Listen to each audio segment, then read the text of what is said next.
Oi, pessoal! Vamos começar uma série de vídeos sobre metodologias ativas e aprendizagem baseada em projetos, avaliação da aprendizagem ativa. E hoje, nessa primeira videoaula, nesse primeiro vídeo, a gente vai abordar a temática metodologias ativas e falar um pouco sobre as características principais, dessas metodologias. Esse vídeo é o complemento de um conteúdo teórico publicado, no nosso site, foi o nosso produto educacional. Então, se você está vendo ele através do site, você dá uma lida no restante do conteúdo aí, que vai ser bem interessante, beleza? Então, vamos lá. As nossas metodologias ativas, só lembrando, eu sou o professor Heraldo, sou aluno do ProfEPT do IF Sertão, nosso mestrado em Educação Profissional e Tecnológica. As nossas metodologias ativas, então, a gente está aqui para falar um pouco sobre elas, e elas são uma ideia que surgiu aí, há um tempo atrás, com o pensamento de criar, uma nova sala de aula, transformar aquele método de ensino tradicional, onde o aluno tinha aquele papel passivo, Então, surgiram estratégias para colocar esse aluno no centro do processo de aprendizagem, fazer com que ele desenvolva novas habilidades, tirar do professor o papel de único detentor do conhecimento, E aí o aluno passa a ser também aí um sujeito ativo nesse processo. E essa é a diferença fundamental dessa nova abordagem, uma abordagem mais construtivista, mais ativa, para as abordagens mais passivas, O Paulo Freire falava lá do ensino bancário, aquele ensino onde o professor era o único ser detentor do conhecimento e o aluno apenas memorizava e repetia e repetia. Então, com isso, surgiram as metodologias ativas. No texto vocês vão ter um pouco mais de detalhe, a ideia é que o vídeo seja algo bem rápido. Então, algumas características, o que são elas? 4 características principais. Primeira, foco no aluno como protagonista do aprendizado. O aluno, ele tem responsabilidade também sobre o seu aprendizado e ele é um sujeito ativo desse processo. Então, o papel do aluno que simplesmente observa o professor, escuta, decora e repete, a ideia é que isso não exista nas metodologias ativas. O aluno também tem responsabilidade por buscar o aprendizado, E o professor deve estimular isso. Pilar 2, estímulo à reflexão crítica e ao pensamento independente. Nas metodologias ativas, a gente tem muito estímulo à aprendizagem autodirigida, à pesquisa, à busca do conhecimento feita pelo próprio aluno. Então, esse estímulo à reflexão crítica, através da abordagem de temas interdisciplinares, através do estímulo à autonomia de estudo, é também um dos pilares que as metodologias ativas vão trazer aí. No tópico 3, a gente tem aí o uso de tecnologia para promover a interatividade e a colaboração. Então, as metodologias ativas, permeiam-se aí no âmbito das novas tecnologias. As tecnologias, ajudam na questão do trabalho colaborativo, na questão da interação entre professor e aluno e entre os próprios alunos. E isso é muito importante para essa construção do saber feita de forma coletiva, feita de forma ativa pelo estudante. Então, o uso da internet para realizar as pesquisas, para compartilhar os resultados, para interagir com outros estudantes, com especialistas na área, as tecnologias, o computador e a internet estão aí para ajudar muito nessa questão. E o último ponto é a avaliação contínua, a avaliação formativa, sempre alinhada ao processo de aprendizagem. Então, nas metodologias ativas, o processo é tão importante quanto o resultado. E a avaliação formativa, a avaliação diagnóstica, é que vão estar aí atuando a todo momento.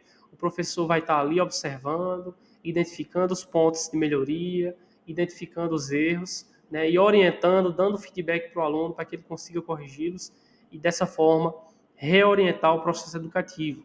Então, a aprendizagem acontece muito pautada pela questão da avaliação formativa.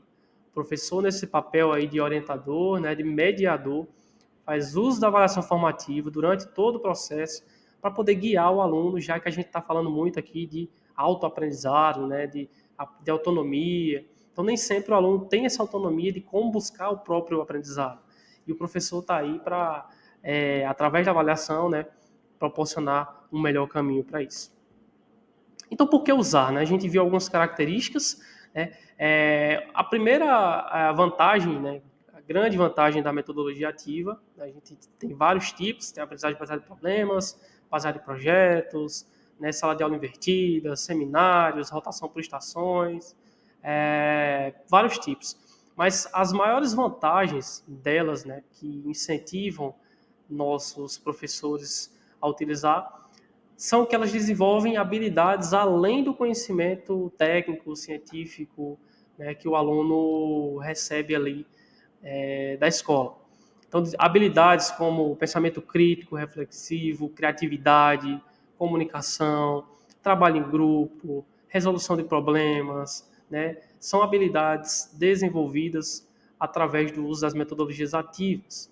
Então, o aluno ele aprende de uma forma mais interessante, mais motivadora, e além disso, além desse maior engajamento, maior interesse, ele acaba desenvolvendo essas novas habilidades, que são importantes para o mercado de trabalho moderno que a gente tem hoje.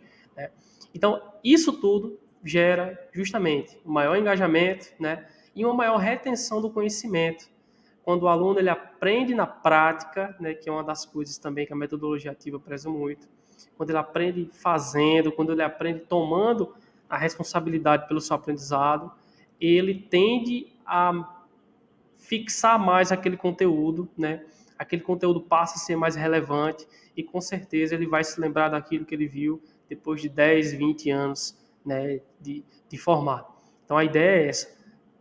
A metodologia ativa preza pelo desenvolvimento dessas habilidades, né, proporciona o desenvolvimento dessas habilidades e gera aí a questão do maior engajamento.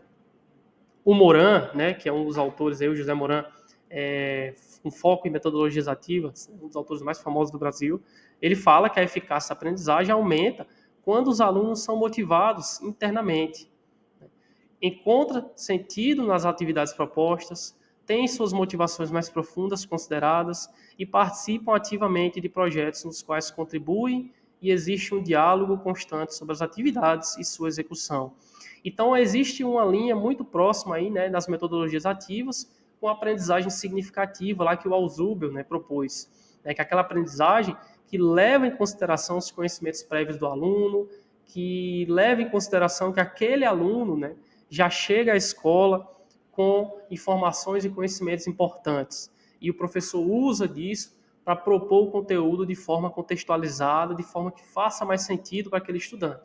E isso vai fazer justamente isso, com que o aluno encontre sentido, com que o aluno se sinta mais motivado em participar das atividades, né? Que exista um diálogo onde a voz do aluno, a vontade do aluno ali, o poder de escolha do aluno seja também levado em consideração.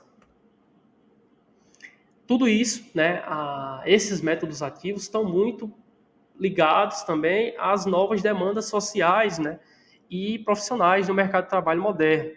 Então, no século XXI, né, na era da internet, com o surgimento das novas tecnologias, a gente teve também o surgimento de novas necessidades do mercado de trabalho, principalmente após a pandemia, né, o trabalho remoto, as profissões mudaram aí, muitas deixaram de existir, outras tiveram que se readaptar, e aí, cada vez mais essas profissões exigem dos nossos alunos, né, quando se formam, de habilidades como criatividade, pensamento crítico, colaboração, né, o trabalho em grupo, a comunicação, a adaptabilidade. As profissões têm mudado repentinamente, né? A gente viu aí após a pandemia, como eu acabei de falar.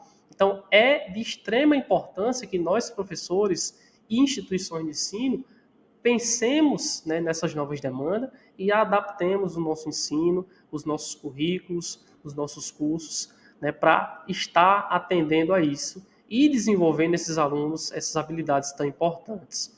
Né? Então, hoje em dia, não só o conhecimento técnico, o conhecimento científico é importante, mas também ter essas habilidades, para que a gente prepare os alunos para esse mercado de trabalho cada vez mais competitivo e para essa sociedade cada vez mais tecnológica, né, mais complexa.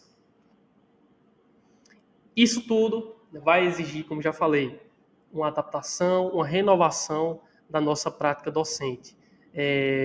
O professor desce desse pedestal de único detentor do conhecimento e assume um papel de facilitador, um papel de mentor, de curador de conteúdo, de orientador, né, atribuindo papel ativo ao estudante no processo de aprendizagem. Então, o papel da avaliação também, né, mostra-se muito importante, a questão do suporte individualizado, do estímulo ao desenvolvimento autônomo, né, da aprendizagem autodirigida, como a gente já falou. Esse é o novo papel do professor, claro, com auxílio das tecnologias, né, ele vai ter muito mais facilidade. Nem sempre essa mudança de papel, né, é fácil, justamente porque alguns professores não têm tanto domínio das tecnologias e elas são essenciais quando a gente está falando aqui de metodologias ativas, né? Existe essa aliança entre tecnologias e metodologias ativas, porque, como já falei, a interatividade, o trabalho colaborativo são muito facilitados quando a gente trabalha com a internet, trabalha com ambientes virtuais de aprendizagem, aplicativos de mensagem eletrônica, tudo isso. Então, o uso dessas tecnologias enriquece a aprendizagem ativa, né? Plataformas colaborativas, recursos multimídia como vídeos, né? Como websites, podcasts, ambientes virtuais como o Moodle, né? Como o Google Classroom e etc. Nem sempre os professores têm essa facilidade, como eu falei, mas é um desafio que com certeza vai gerar resultados bastante positivos. Preparar, então, nossos alunos para o futuro é talvez o maior objetivo nesse momento, né? As metodologias ativas estão aí para ajudar a gente nessa tarefa, né, que não é fácil, e os alunos, né, quando os professores fazem uso delas, dessas metodologias ativas, tendem a estar mais preparados, tendem a apresentar o desenvolvimento de mais habilidades que são essenciais, como as que eu já citei anteriormente. Então, eu incentivo você, professor, né, chama a sua atenção para essa temática, você que ainda não usa em sala de aula, experimente, procure aquela que mais se adequa ao seu contexto, né, pesquise sobre cada uma delas, sobre cada um dos seus tipos, características, e tente implementar aos poucos, faça uso de mais de um ao mesmo tempo, né? Isso vai depender do contexto do seu curso, da sua escola e do seu conhecimento com tecnologia, mas vamos tentar dar um passo à frente nessa busca por uma formação mais inclusiva, né? Por uma formação mais completa, que vise não só a aquisição de conhecimentos técnicos e tecnológicos, mas também de habilidades essenciais para os nossos estudantes. Ok? Então é isso. Muito obrigado. Nos próximos vídeos a gente continua com o assunto, né? Dá uma lida no material teórico também e qualquer coisa deixa um comentário aí pra gente. Obrigado e até mais.